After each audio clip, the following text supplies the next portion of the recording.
vous retrouver pour un nouvel épisode spécial Tea and Talk, ce nouveau format que j'avais vraiment à cœur de vous proposer pour que vous puissiez vous installer tranquillement dans votre canapé en mode cocooning, petit coussin, petite chaussette, petit sapin, esprit de Noël un peu aujourd'hui, et avec un bon petit thé ou un bon café évidemment, selon ce que vous préférez. Étant professeur de yoga et guide du mouvement, on va dire plus largement, comme j'aime bien le dire, j'avais envie vraiment de vous parler de ce sujet qui me parle évidemment, le mouvement. Et notamment comment arriver à se reconnecter à soi, à se reconnecter à notre corps grâce au mouvement. Le mouvement, il est finalement présent en chaque instant, que ce soit à travers le vent, à travers notre respiration, à travers les battements de notre cœur, à travers les émotions qui nous traversent tout au long de la journée, le mouvement des cycles de la saison en lien avec la nature,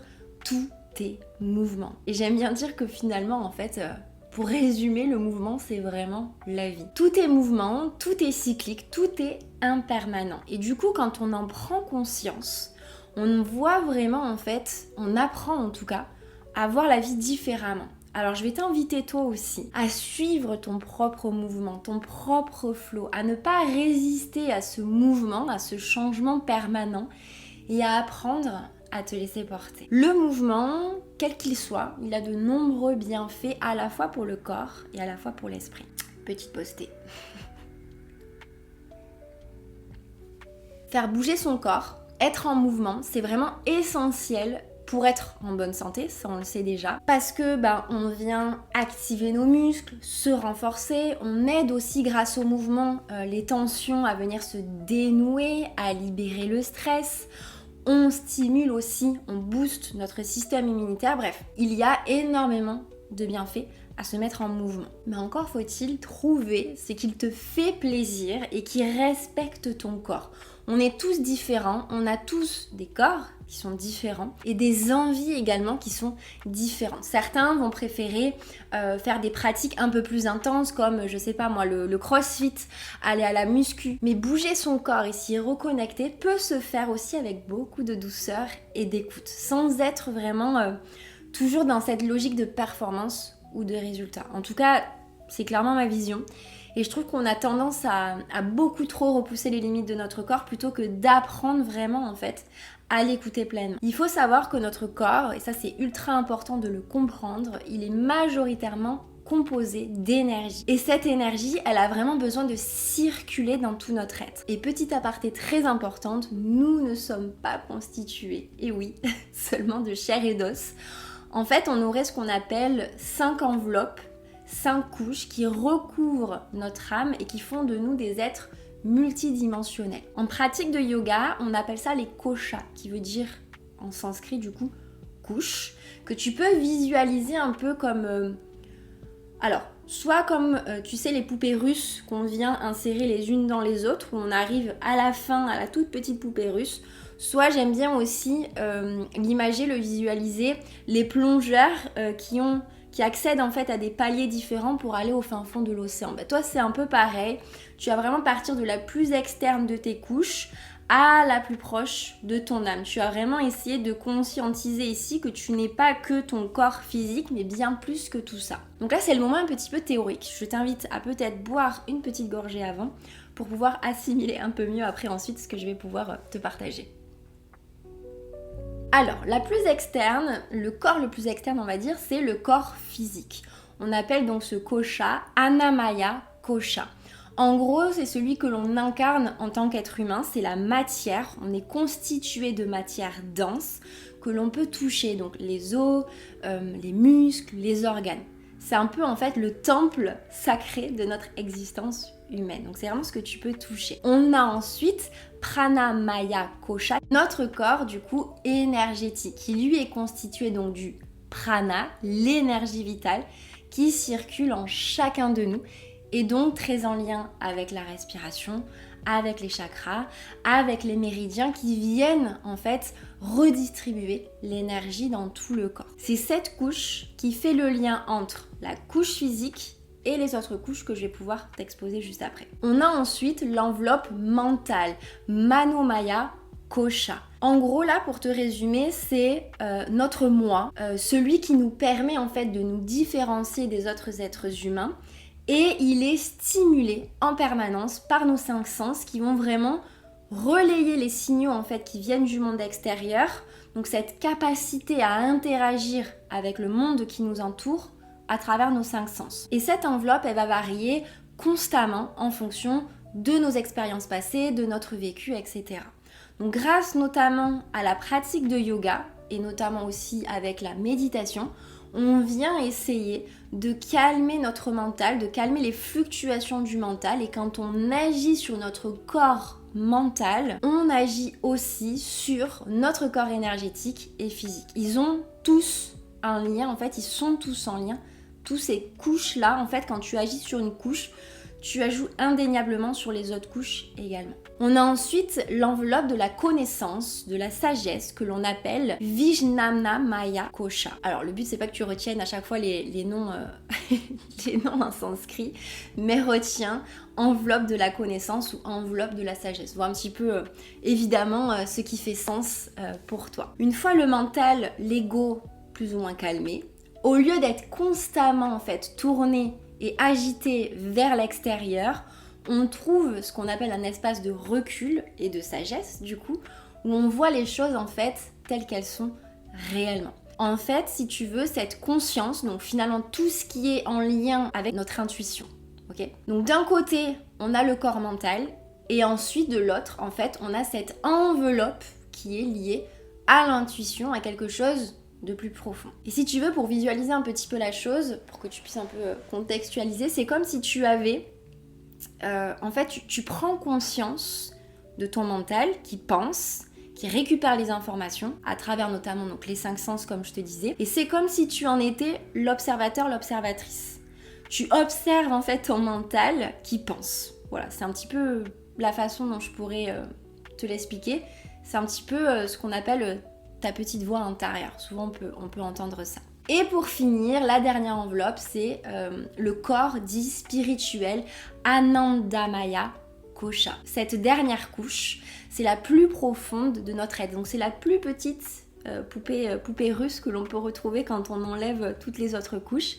C'est notre essence divine, c'est notre âme qui, selon la philosophie du yoga, serait éternelle et infinie. Donc voilà, je trouvais ce petit moment théorie très important pour que tu puisses en fait conscientiser que tu es beaucoup plus que ton corps dit physique que tu peux toucher et que le mouvement, il va finalement agir sur chacune de ces couches et te permettre notamment petit à petit de voyager de plus en plus loin, de plus en plus au cœur de ton être. Et donc tu comprends là en quoi il est hyper important de venir faire circuler cette énergie parce que si elle est amenée à stagner, en fait, elle va créer des blocages, des déséquilibres dans chacune des couches de ton être. Tout est relié, tout est interconnecté. Donc, quand cette énergie n'est pas amenée à circuler, comme je te le disais, l'énergie, elle a besoin de circuler dans tout ton être. C'est là, en fait, où on crée ces nœuds, ces blocages, ces tensions et voire même des maladies. Puisque, comme on dit si bien, maladie, c'est le mal à dire. Et quand on n'écoute pas le corps finalement qui essaie de nous murmurer des petites choses, il va commencer à crier pour se faire entendre de manière plus intense. Donc c'est pas la maladie, on a tendance à la voir un petit peu comme l'ennemi, mais en fait c'est ton corps concrètement qui essaie de te parler puisque tu n'as pas réussi à écouter ses signaux quand il était plus ou moins en train de te murmurer que ça n'allait pas. N'oublie pas de boire un petit peu des gorgées de ton thé ou de ton café. Sachant qu'il y a beaucoup de blabla à travers ce tea and talk, bon ça porte bien son nom, mais le but c'est qu'il y ait aussi le tea et pas que le talk dans cet épisode. Donc pour reprendre les bienfaits que je t'ai énumérés juste avant du mouvement plus largement, donc je te parlais tout à l'heure que c'était pour rester plus globalement on va dire en bonne santé, mais c'est aussi du coup apprendre en tout cas à faire circuler l'énergie dans tout ton corps, à calmer ton mental, en passant notamment de la tête au corps, en sortant de cette sollicitation du mental et du monde extérieur pour revenir à l'écoute et vraiment incarner pleinement ton monde intérieur, à renouer avec ton âme, à vraiment venir écouter tes sensations, tes émotions, tes ressentis et être en contact finalement avec ton âme. J'aime bien dire que grâce au mouvement, finalement, on vient redonner la parole au corps. De ce que l'on n'arrive pas à exprimer parfois avec des mots, on peut l'exprimer à travers le mouvement. Il y a tout un tas d'émotions qui nous traversent au quotidien, je pense que je ne te l'apprends pas. Et on sait que l'émotion, donc emotion, c'est de l'énergie en mouvement. Donc cette émotion que tu ressens, elle a besoin de circuler pour faire son chemin et se libérer. Elle nous apporte son message et elle a besoin ensuite de pouvoir se libérer. Pour ne pas rester ancrée, figée, cristallisé dans le corps, c'est ce qui va créer en fait ensuite tes déséquilibres, tes nœuds et tes blocages. On a besoin de ramener du mouvement. Donc le mouvement, il permet au corps en fait de s'exprimer et de se libérer de ce qui a besoin de l'être. Et évidemment, il existe plein de façons différentes de se mettre en mouvement. Ça peut être par le yoga, ça peut être par la danse, ça peut être par la marche, par la course, peu importe en fait, c'est vraiment à toi finalement de trouver ce qui te convient. Et peut-être qu'un jour, ce qui te fera du bien, c'est d'aller courir et peut-être que le lendemain, tu sentiras que tu auras besoin de quelque chose de plus doux, peut-être de la danse, du mouvement très intuitif, vraiment de venir danser dans chacune de tes cellules. Tout est changement, c'est ce que je te disais, tout est mouvement aussi au quotidien. Et il faut vraiment que tu apprennes à valser également avec tout ça. Je vais changer un peu de posture, parce que je commence à avoir les fourmis dans les jambes. Alors ça, c'est vraiment la posture du yogi. Alors pour ma part, vraiment ce qui m'aide le plus à me reconnecter à mon corps, à en prendre conscience, à l'explorer vraiment tout en sentant que je viens vraiment m'exprimer et me libérer, c'est vraiment la danse intuitive, qu'on peut appeler aussi d'ailleurs la danse libre. Alors je sais que ça peut être une pratique qui peut être très inconfortable pour certaines personnes parce qu'elle demande quand même un certain lâcher prise et je trouve ça vraiment magnifique. Des personnes qui essaient justement de transcender cette peur de l'inconnu, la peur aussi d'être ridicule, donc très en lien avec le regard des autres très souvent, et vraiment apprendre grâce à la danse à découvrir, à se découvrir, à découvrir son corps. Pendant les ateliers que je donne, je le vois beaucoup vraiment, ces personnes qui essaient de sortir un peu de sa zone de connu, de transcender vraiment la peur et les doutes, les croyances aussi limitantes qu'on peut avoir par rapport à la danse, et venir vraiment explorer le corps, explorer le mouvement et vraiment se reconnecter à quelque chose de plus profond, à se reconnecter vraiment à leur âme finalement. Et je les remercie d'ailleurs voilà, de me laisser en tout cas les guider avec confiance et douceur vers la reconnexion à leur corps. Et c'est vraiment très personnel, mais vraiment quand je me sens trop dans mon mental, ça m'arrive très souvent, j'ai vraiment un cerveau en ébullition H24 avec plein d'idées à la seconde et je pense qu'on est beaucoup dans ce cas-là, notamment quand on est auto-entrepreneur et qu'on vient gérer beaucoup de choses et qu'on vit finalement de sa passion.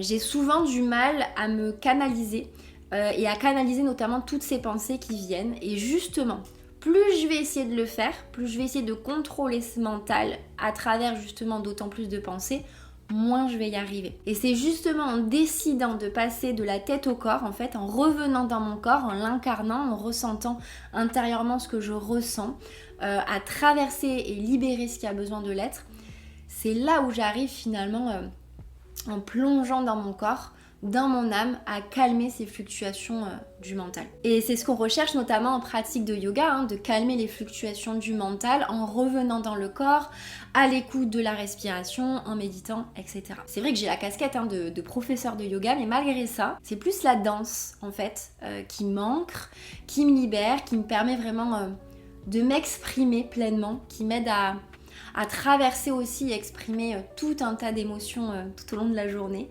Et je bouge pas de la même manière d'ailleurs selon les émotions. Quand je me sens en joie, je vais avoir tendance à vraiment faire des grands mouvements amples, peut-être un peu plus dynamiques.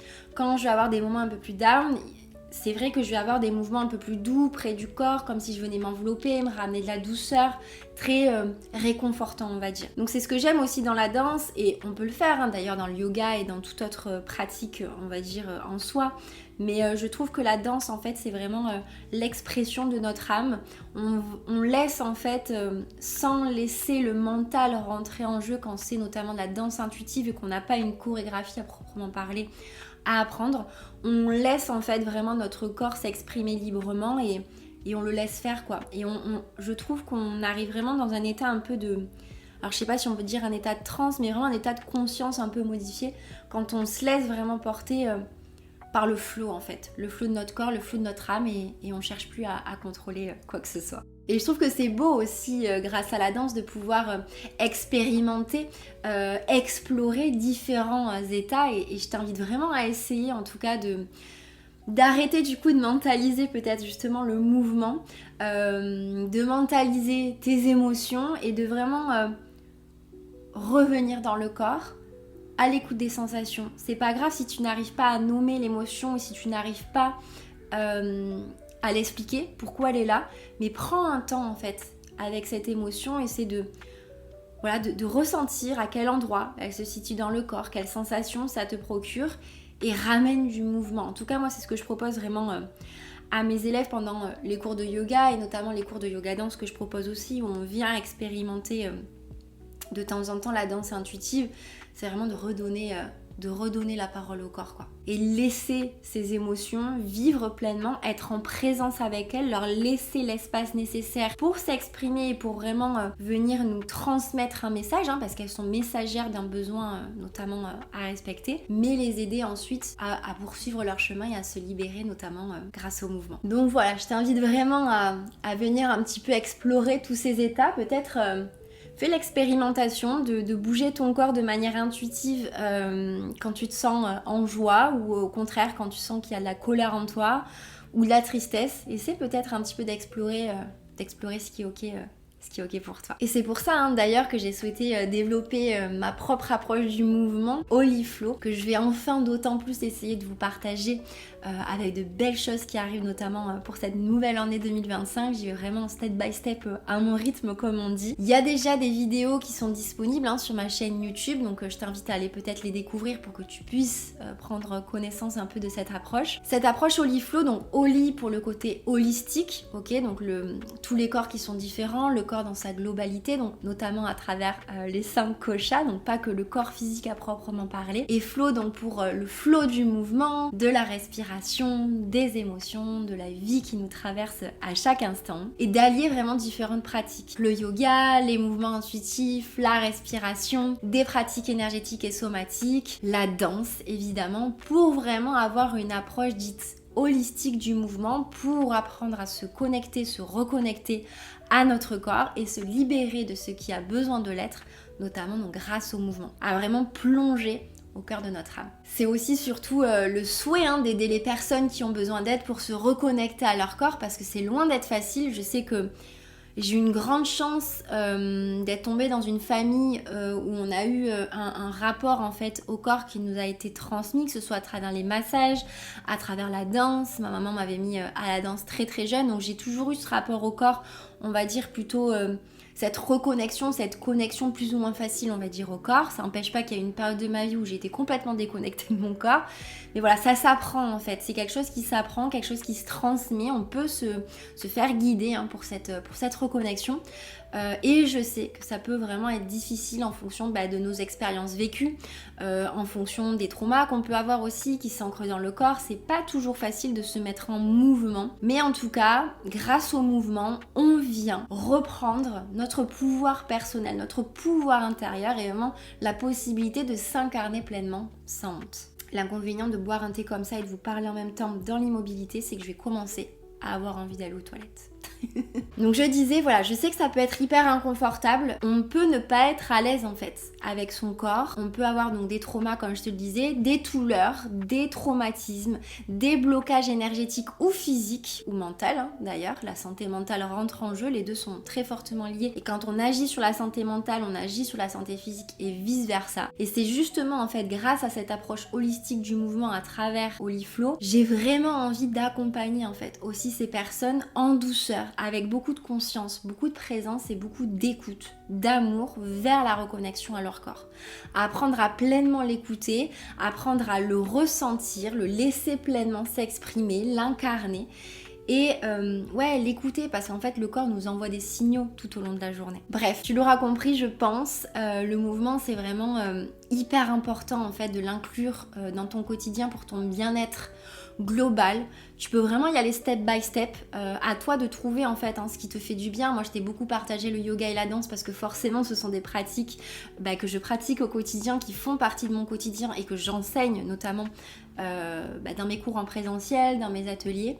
Et c'est vraiment quelque chose que j'ai d'autant plus envie de transmettre, comme je te le disais, à travers mon approche Oliflow, sur ma chaîne YouTube, sur des ateliers en présentiel. Voilà, ne te bride pas, à toi de voir ce qui fait sens pour toi à tel moment. Comme je te disais, ça peut vachement évoluer en fonction de ton état du jour aussi, et c'est totalement ok. Fais-toi confiance, suis ton intuition, ton enveloppe spirituelle. Elle sait en fait vraiment ce qui est bon pour toi. Un immense merci pour ton écoute, pour ce tea and talk un peu plus long que d'habitude. J'aime vraiment bien ce format et ce côté un peu plus en présence visuellement avec toi. Quand bien même avec le montage il y aura des coupures forcément. Voilà, je l'ai vraiment filmé d'une traite et je trouve ça assez chouette de pouvoir être en présence et d'être un peu en mode cocooning, à l'aise, de pouvoir se parler. C'est vraiment un format que j'ai envie de développer, notamment sur Instagram. Peut-être, pourquoi pas, je sais pas, en faire un format plutôt live pour pouvoir aussi échanger avec vous, parce que là je fais un petit peu un monologue, je vous transmets un peu ma vision des choses, mais ce qui peut être aussi intéressant c'est de pouvoir échanger, avoir peut-être des avis aussi qui divergent, des perceptions qui sont différentes,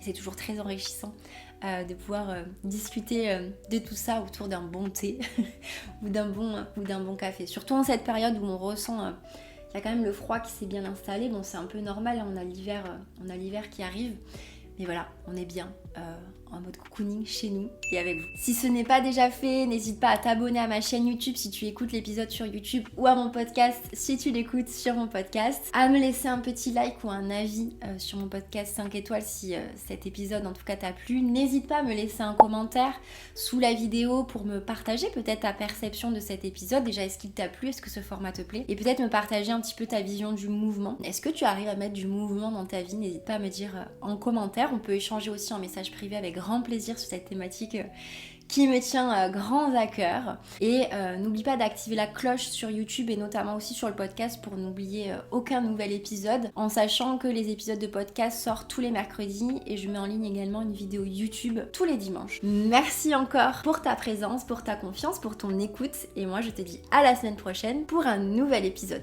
Prends bien soin de toi, à très bientôt.